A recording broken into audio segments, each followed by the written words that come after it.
বিকেলের চায়ের সাথে এই নাস্তাটা থাকলে বিকেলের নাস্তার আড্ডাটা একদম জমে যাবে। আসসালামু আলাইকুম বন্ধুরা, স্বাগত জানাচ্ছি শারমিন কিচেনে নতুন একটা রেসিপি দেখার জন্য। আশা করছি আজকের রেসিপিটি ভালো লাগবে। যদি আজকের রেসিপিটি ভালো লাগে প্লিজ লাইক দিয়ে আমার পাশে থেকে যাবেন, আমার চ্যানেলটি সাবস্ক্রাইব করে আমার সাথে থেকে যাবেন বন্ধুরা। এখানে দিয়ে দিলাম রান্নার তেলটা আমি অল্প করে দিয়েছি। এর মধ্যে দিয়ে দিলাম আস্ত জিরা হাফ চামচ কালি জিরা, 2টা পেঁয়াজ বড় সাইজের কুচি করা দিয়ে আমি কিছু সময় সবগুলো ভেজে নিয়েছি। এর মধ্যে দিয়ে দিলাম ধনিয়ার গুঁড়ো হাফ চামচ, হলুদের গুঁড়ো হাফ চামচ, মরিচের গুঁড়ো হাফ চামচ আর স্বাদ মতো লবণ দিয়ে আমি কিছু সময় কষিয়ে নিয়েছি। নেওয়ার পর এখানে দিয়ে দিলাম সিদ্ধ আলু ম্যাশ করা আলুটাকে আমি এখন ভালো করে মশলার সাথে মিশিয়ে নিয়েছি। দিয়ে দেব কাঁচামরিচ কুচি দিয়ে আমি আবারও ভালো করে নেড়েচেড়ে মিলিয়ে নিয়েছি। এর মধ্যে ধনিয়া পাতা কুচি দিয়ে আমি নেড়েচেড়ে ভালো করে নামিয়ে নেব।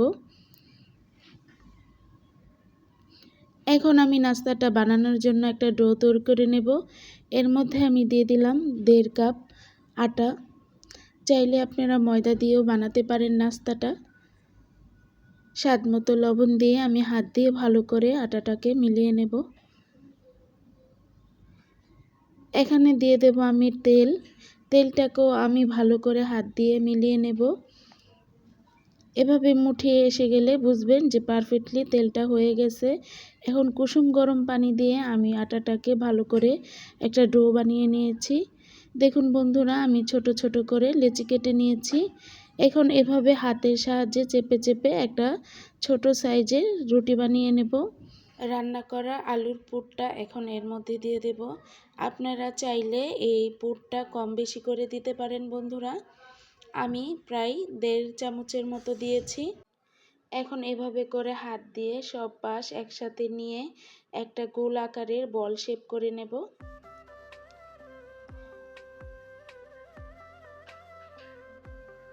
দেখুন বন্ধুরা, হয়ে গেছে। এখন বাকি আটাটা আমি ছিঁড়ে রেখে দেব।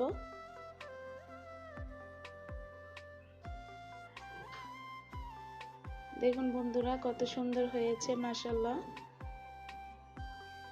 আজকের রেসিপিটি আপনাদের কাছে কেমন লাগলো অবশ্যই কমেন্টে জানাবেন বন্ধুরা। যদি ভালো লাগে প্লিজ একটি লাইক দিয়ে আমার চ্যানেলের সাথে থেকে যাবেন, আমার চ্যানেলটি সাবস্ক্রাইব করে দিবেন বন্ধুরা। আপনাদের সাহায্য ছাড়া আমি কখনো এগিয়ে যেতে পারবো না।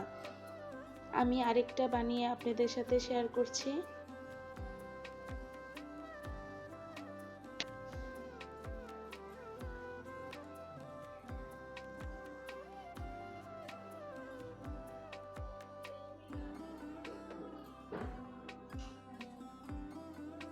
দেখুন বন্ধুরা কত সুন্দর হয়েছে। আমি সবগুলো নাস্তা বানিয়ে নিয়েছি। এখন গরম তেলে, অবশ্যই তেলটা একটু গরম থাকতে হবে। গরম তেলে আমি নাস্তাগুলো একে একে করে দিয়ে এই পাশ ওই পাশ করে উল্টিয়ে আমি নাস্তাগুলো ভেজে নেব।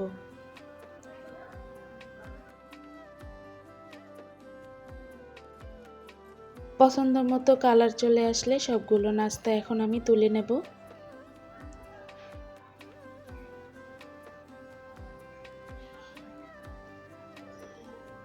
দেখুন বন্ধুরা মাশাআল্লাহ কত সুন্দর হয়েছে নাস্তাগুলো।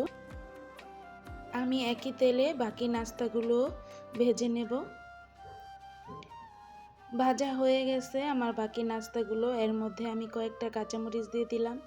এই কাঁচামরিচের সাথে এই নাস্তাটা খেতে দারুণ ভালো লাগে বন্ধুরা। অবশ্যই এভাবে ট্রাই করে একবার হলেও দেখবেন মুখে স্বাদ লেগে থাকবে। এই নাস্তা একবার হলেও এভাবে ট্রাই করে দেখবেন। দেখুন বন্ধুরা আপনাদের সাথে আমি পরিবেশন করে শেয়ার করছি। দেখুন কত লোভনীয় লাগছে বন্ধুরা। আপনাদের সাথে আমি একটা ভেঙে শেয়ার করছি। ভিতরটাও যেমন খাস্তা আর মুচমুচে হয়েছে। দেখুন বন্ধুরা দেখতে কত লোভনীয়, অনেক বেশি ভালো হয়েছিল। তো আজকের রেসিপি এই পর্যন্তই। সবাই ভালো থাকবেন। আসসালামু আলাইকুম।